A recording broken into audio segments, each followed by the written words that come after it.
भगवान कृष्ण ने अपने ही पुत्र को क्यों दिया था कोढ़ी होने का श्राप? बड़ी रोचक है ये कहानी।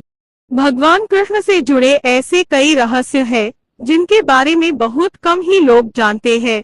ऐसा ही एक रहस्य है उनके पुत्र से जुड़ा, जिसके बारे में कहा जाता है कि भगवान कृष्ण ने गुस्से में अपने ही पुत्र सांबा को कोढ़ी होने का श्राप दे दिया था। इसके पीछे की कहानी बड़ी ही रोचक है।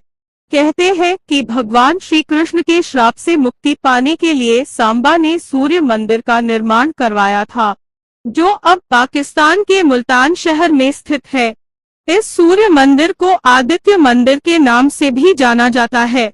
वैसे तो श्री कृष्ण की कई रानियां थीं, जिनमें से एक जामवंत की पुत्री जामवंती भी थी।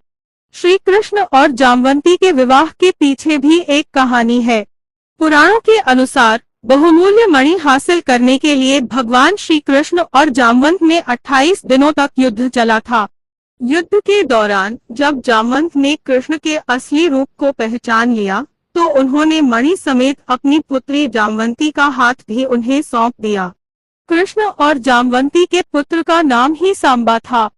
कहते हैं कि सांबा इतना सुंदर और आकर्षक था कि कृष्ण की कई पटरानियां भी उसकी सुंदरता के प्रभाव में आ गई थीं। कहते हैं कि सांबा के रूप से प्रभावित होकर एक दिन श्री कृष्ण की एक रानी ने सांबा की पत्नी का रूप धारण कर उसे आलिंगन में भर लिया, लेकिन ऐसा करते हुए श्री कृष्ण ने उन दोनों को देख लिया।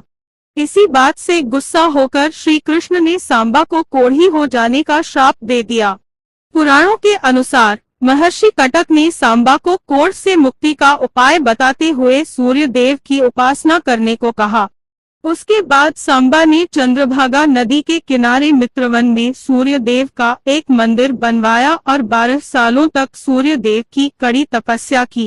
कहते हैं कि सूर्य देव ने सांबा की तपस्या से प्रसन्न होकर उसे कोढ़ से मुक्ति पाने के लिए चंद्रभागा नदी में स्नान करने को कहा।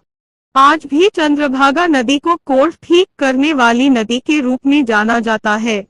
मान्यता है कि इस नदी में स्नान करने वाले व्यक्ति का कोढ़ जल्दी ठीक हो जाता है।